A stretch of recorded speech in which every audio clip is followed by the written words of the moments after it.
जय हिंद दोस्तों, स्वागत है आपके अपने YouTube चैनल्स अभिमन्यु पे। दोस्तों, आज हम बात करने वाले हैं समुद्री ताकत के बारे में कि भारत के पास कितनी समुद्री ताकत है और समुद्री ताकत भारत को बना देगा महान देश, उसके बारे में चर्चा करते हैं। इससे पहले जानने के लिए दोस्तों, आप ये समझिए कि कोई भी व्यक्ति या देश महान कब होता है, तो महान बनने के लिए उसको क्या करना पड़ता है। अगर कोई राजा, आप एक यहाँ पे राजा का एग्जांपल ले तो कोई भी राजा महान कब होता है, जब उसके पास सैनिक क्षमता बहुत ही ज्यादा होता है। और सैनिक में भी तीनों फौज, आर्मी, एयर फोर्स और नेवी, तीनों फौज जब स्ट्रांग होगा तो वो व्यक्ति शक्तिशाली कहा जाता था।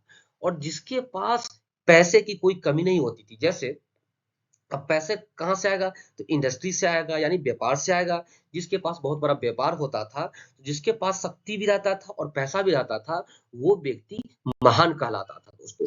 जैसे कि आज के डेट में आप देख सकते हैं, अमेरिका को देख सकते हैं कि अमेरिका के पास शक्ति भी है और पैसा भी है, जिस वजह से आज अमेरिका पूरे विश्व पे राज करता है और सबसे महान देशों के सूची में है। दोस्तों, आज के डेट में अमेरिका गरीब देशों को, चाहे अमीर देशों को, जो युद्ध में देश फंसा हुआ है, उसको भी काफी मदद करता है। कैसे मदद करता है? पैसे से मदद करता है, हथियार से मदद करता है, सैनिक से मदद करता है, जैसे यूक्रेन को मदद कर रहा है। तो इस वजह से अमेरिका को महान देश कहा जाता है। लेकिन आप याद कीजिए, 100 साल पहले यूरोप के दो देश था, फ्रांस, ये है अमेरिका, ये है फ्रांस और ये है ब्रिटेन। दोनों देश काफी महान हुआ करता था। इसके पीछे का रीजन क्या था दोस्तों? इसके पीछे का रीजन ये था कि दोनों देशों के पास बहुत बड़ी नौसेना थी, और नौसेना होने की वजह से पूरे समुद्री व्यापार में, विश्व व्यापार में एकाधिकार था। इसके अलावा कोई दूसरा देश समुद्र के माध्यम से इतना बड़ा व्यापार नहीं करता था, जिसकी वजह से ये दोनों देश महान कहे जाते थे।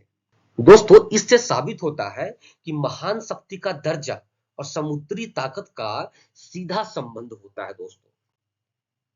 आप ये फिगर के माध्यम से देख सकते हैं। अब बात आता है, जो हम टॉप पॉइंट्स की बात करने वाले हैं इस वीडियो में, जो बात करने वाले हैं भारत के संबंध में, कि समुद्री शक्ति में भारत किस स्थिति में है, वही हम देखेंगे दोस्तों। समुद्री ताकत बनने के लिए भारत को क्या करना होगा, इसके बारे में हम जानेंगे।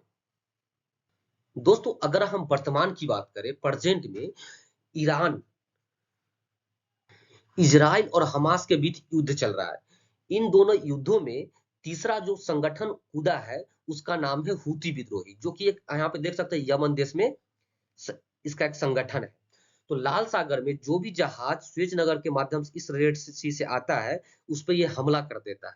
और हमला क्यों करता है, इसके पीछे का ये रीजन देता है कि हम हमास का समर्थन करते हैं और इजरायली जहाज को मारेंगे। लेकिन यहाँ पे इजरायली जहाज ही नहीं, दुनिया के जो भी, जिस भी देश का व्यापार इस रूट से होता है, उस पे ये हमला कर रहा है। आप फोटो के माध्यम से देख सकते हैं। तो इससे दोस्तों नुकसान क्या हुआ कि जो भी व्यापारिक जहाज, ये समझिए, ये है यूरोप, और यूरोप से अगर भारत किसी जहाज को आना है सामान को लेकर, तो यहाँ पे आता है भूमध्य सागर, भूमध्य सागर से आएगा स्वेज नगर, स्वेज नगर के बाद एंट्री करता था रेड सी में, रेड सी के बाद ये सीधा आता था अरब सी में और भारत पहुंच जाता था। लेकिन अब क्या हुआ, यहाँ पे बैठा है हूती विद्रोही, जो कि यमन का एक उग्रवादी संगठन है। जैसे ही लाल सागर में कोई जहाज एंट्री करता है, तो यहाँ से वो मार देता है जहाज को। इस वजह से क्या हुआ, इस रूट का जो भी व्यापारिक जहाज है, वो आवागमन बंद कर दिया। तो आप समझ सकते हैं, जब इंडिया के अंदर सामान ही नहीं आएगा या इंडिया से बाहर सामान नहीं जाएगा, व्यापारिक गतिविधि नहीं होगा, तो पूरे वर्ल्ड को कितना नुकसान पहुंच सकता है। वहीं देख सकते हैं, कुछ जहाज ने क्या किया कि अपने रूट को बदल के ये भूमध्य सागर से ऐसे होते हुए साउथ अफ्रीका से पूरा होते हुए इंडिया पहुंच रहा है। अब इससे क्या हुआ कि यहाँ से यहाँ तक आने में 2 दिन लगता था, ये एग्जाम्पल के तौर पे समझ लीजिए। यूरोप से इंडिया सामान मंगवाने में इस रूट से 2 दिन सामान लगेगा, लेकिन अगर कोई जहाज इस रूट को फॉलो करेगा, इस रूट से होकर इंडिया पहुंचेगा, तो इसको कम से कम 8 दिन लगता है। एक तो समय ज्यादा लगेगा, और इतना रूट जब लंबा रूट हो जाएगा, तो उसको पेट्रोल डीजल भी ज्यादा लगेगा, खर्चा भी ज्यादा बैठेगा। अगर इतना सब कुछ होगा, तो वो निश्चित तौर पे सामान आने के बाद सामान महंगा हो जाएगा। तो इससे साबित हो गया कि समुद्री सुरक्षा, जो समुद्री सुरक्षा है, वो विश्व व्यापार के लिए कितना महत्वपूर्ण हो गया दोस्तों। दोस्तों, इसको काउंटर करने के लिए अमेरिका के नेतृत्व में टास्क फोर्स का गठन किया गया, जिसमें बहुत से कंट्री शामिल हुआ। अब आपके दिमाग में आ गया टास्क फोर्स होता क्या है? दोस्तों एक प्रकार का टीम वर्क है। अमेरिका ने एक टीम बनाया और बहुत सारे देशों को बोला कि भाई आप लोग इसमें शामिल हो जाओ, और शामिल होके हम रेड सी में इसकी सुरक्षा करेंगे। वर्तमान में आप देखेंगे दोस्तों कि यहाँ पे जो हमला हो रहा है उसके खिलाफ भारत ने भी अपना टास्क फोर्स में अपना नेवी भेजा है, वहां 4-5 जहाज भारत का भी डिप्लॉय कर दिया गया है। दोस्तों इन दिनों आपको पता है कि भारत की छवि ग्लोबल लीडर तथा स्ट्रॉन्ग जियोपॉलिटिक्स लीडर के रूप में उभर रही है। तो व्यापार के लिए समुद्री व्यापार के लिए भारत बहुत ही ज्यादा महत्वपूर्ण हो जाता है दोस्तों। और समुद्री व्यापार को भारत के परिप्रेक्ष्य में समझने के लिए आप एक चीज समझिए कि जो भारतीय व्यापार होता है, अगर 100 सामान, एग्जाम्पल समझ लीजिए, भारत 100 सामान विदेशों से मंगवाता है, उसमें से 95 सामान समुद्र के माध्यम से आता है, समुद्री जहाज से आता है, और 5 सामान ही हवाई के माध्यम से आता है। वहीं आप देखेंगे दोस्तों कीमत के हिसाब से कि रेट के हिसाब से, अगर भारत 100 रुपये का विदेशों से सामान खरीदता है तो उसमें से 68 रुपये का जो सामान है वो समुद्री जहाज के माध्यम से खरीदा जाता है। तो आप समझ सकते हैं कि भारत के लिए जरूरी हो जाता है कि वह अपने समुद्री मार्ग को सुरक्षित रखे। इस स्लाइड में आप देख सकते हैं। अब हम यहाँ बात करेंगे भारतीय जो मर्चेंट शिप है, व्यापारिक जहाज है, उसके सिस्टम में कुछ कमजोरियां हैं। तो उन कमजोरियों को हम एक एक बिंदु में एक देख लेते हैं दोस्तों। सबसे पहले हम देखते हैं दोस्तों बीजी पोर्ट की। पूरे वर्ल्ड भर में अगर हम 50 बीजी पोर्ट यानी व्यस्तम बंदरगाह की बात करेंगे तो उसमें से इंडिया का केवल 2 ही अब बंदरगाह आता है। अब हम ये जानते हैं कि कोई भी जहाज, विदेशी जहाज अगर इंडिया के किसी पोर्ट पे रुकेगा और फिर वहां से जाएगा तो इंडिया को क्या फायदा होगा? इंडिया पे यहाँ पे अगर एंट्री करता है कोई विदेशी जहाज तो वहां पे वो तेल पानी भरवाएगा, थोड़ा घूमेगा, खाना पीना खाएगा, तो इंडिया को रेवेन्यू जनरेट होगा यानी पैसा कमाएगा। तो इंडिया का केवल मात्र 2 ही ऐसा बंदरगाह है जो बीजी पोर्ट में आता है। तो ये भारत के लिए सबसे बड़ी कमी है। वहीं हम देखेंगे दोस्तों इंडियन मर्चेंट शिप के बारे में। भारत के पास जो व्यापारिक जहाज है उसकी बहुत कमी है इंडिया में। और दूसरा ये भी कहा जाता है कि जितना एक विदेशी जहाज भार उठाता है उतना जो कि भारतीय जहाज है उतना वेट नहीं उठाता है। तो ये भी बहुत बड़ा एक डिसअपॉइंटेड चीज है। दोस्तों एक तो इंडिया के पास जहाज कम है, और दूसरा जहाज निर्माण की जो प्रक्रिया है इंडिया में बहुत ही कम है, यानी इंडिया में बहुत ही कम जहाज बनाए जा रहे हैं। अगर पूरे वर्ल्ड में देखा जाए तो इंडिया का स्थान आता है 15वां। आप देख सकते हैं कि इंडिया का स्थान अगर 15वां हुआ तो जहाज कैसे बनेगा? कम जहाज बनेगा। वही अगला पॉइंट हम देखेंगे दोस्तों, रिसर्च एंड माइनिंग। बहुत सारे कंट्री है जो कि समुद्र में जा जाके समुद्र के तलहटी में जाकर रिसर्च कर रहे हैं। रिसर्च करने के बाद अगर वहां पे कुछ मिल रहा है तो उसके माइनिंग कर रहे हैं, यानी वहां से खनिज पदार्थ निकाल रहे हैं, तेल निकाल रहे हैं, गैस निकाल रहे हैं। लेकिन इंडिया अभी भी इस मामले में काफी पिछड़ा हुआ है दोस्तों। दोस्तों ये था इंडिया के मर्चेंट शिप, व्यापारिक जहाज के बारे में। लेकिन हम बात करेंगे भारत के पास एक नौसेना जो है काफी स्ट्रांग है। अगर पूरे वर्ल्ड में हम बात करते हैं दोस्तों कि अगर नंबर 1 किस देश का नौसेना आती है तो वह है अमेरिका, यूनाइटेड स्टेट्स का नंबर 1 पे आता है।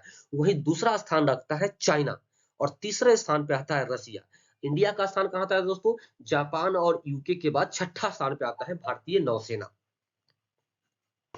दोस्तों भारत के पास समुद्री सुरक्षा के लिए पर्याप्त नौसेना है, लेकिन भारत की तरफ अशांत समुद्री क्षेत्र है। वो कैसे समुद्री क्षेत्र है उसके बारे में हम देखेंगे। सबसे पहले देखेंगे दोस्तों, ये है स्वेज नहर। आप ये देख सकते हैं जहां मेरा कर्सर है, स्वेज नहर से लेकर ये है अदन की खाड़ी, जिसके रास्ते में पड़ता लाल सागर। ये इलाका काफी अशांत इलाका है। आप अभी देख सकते हैं कि हर जहाज पे हुती विद्रोही के द्वारा हमला किया जा रहा है। उसके बाद देखेंगे ये जब हम लाल सागर से बाहर निकलते हैं तो ईस्ट अफ्रीका, यहाँ पे खास करके सोमालिया, ये जो इलाका काफी अशांत क्षेत्र है। कैसे अशांत क्षेत्र है?